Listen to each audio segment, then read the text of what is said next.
El bosque. Capítulo 1. La carta olvidada. El sobre había llegado una semana antes, pero Clara apenas lo notó.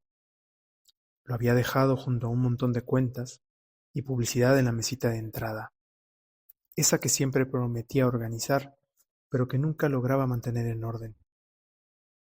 Cuando finalmente lo abrió, era una tarde gris de enero, con el olor a lluvia flotando en el aire. Estaba buscando otra cosa, una garantía o una factura, cuando el borde amarillento del sobre llamó su atención.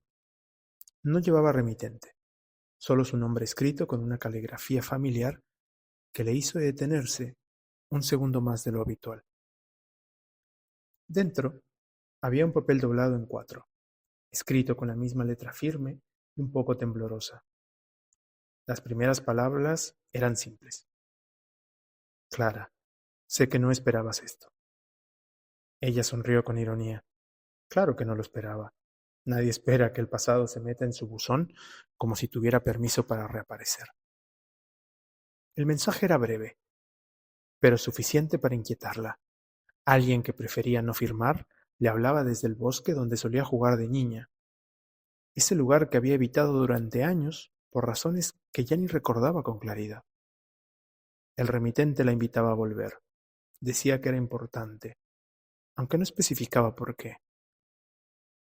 Hay cosas que solo pueden entenderse allí, decía la última línea. Por un momento, pensó en tirar la carta. Había aprendido a enterrar su pasado con una eficacia que casi le daba orgullo. Pero algo en esas palabras despertó una inquietud que no pudo ignorar. ¿Qué habría cambiado? ¿Y quién había escrito la carta? No era difícil imaginarlo, pero prefería no darle nombre a sus sospechas. Clara no era del tipo impulsivo. De hecho, sus amigos solían bromear, diciendo que necesitaría una tesis completa para tomar cualquier decisión importante. Pero esa noche, sin consultarlo con nadie, buscó su mochila vieja y comenzó a llenarla. Una linterna, un cuaderno, unas botas que no usaba desde hacía muchos años. Mientras empacaba, notó el temblor en sus manos y se detuvo frente al espejo de la sala. Se quedó allí un momento, observando a una versión de sí misma que parecía más cansada de lo que había notado hasta ahora. Solo es un bosque, dijo en voz alta, como si necesitara convencerse, y tal vez lo necesitaba.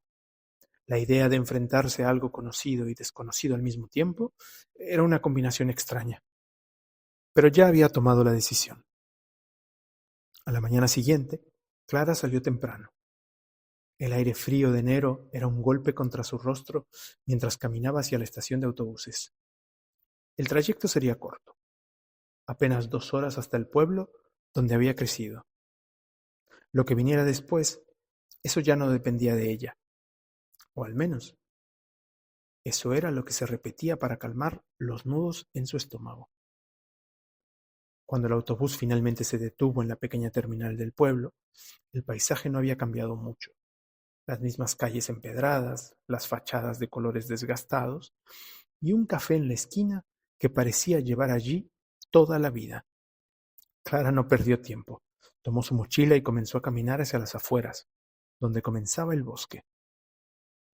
El sendero estaba cubierto de hojas secas que crujían bajo sus botas. Los árboles, altos y desnudos por el invierno, parecían observarla con indiferencia. Clara sentía que cada paso la acercaba a algo que no terminaba por comprender. Con cada metro que avanzaba, el sonido del mundo moderno se apagaba un poco más, reemplazado por el susurro del viento y el crujir de las ramas. Cuando llegó a un pequeño claro, ella se detuvo. Allí, justo en el centro, había algo que no esperaba encontrar. Una mesa de madera vieja, como las de picnic, con un sobre más sobre ella. Su corazón se aceleró. Aún no sabía si debía sentirse intrigada o preocupada, pero solo había una manera de averiguarlo. El sobre estaba seco a pesar de la humedad del aire, como si alguien lo hubiera dejado allí justo antes de que ella llegara. En esta ocasión no había palabras, solo un dibujo. Un árbol grande, con ramas que parecían extenderse hacia el cielo como manos pidiendo algo. Clara guardó el dibujo en su cuaderno y miró alrededor. No había nadie, pero por primera vez en mucho tiempo no se sintió sola.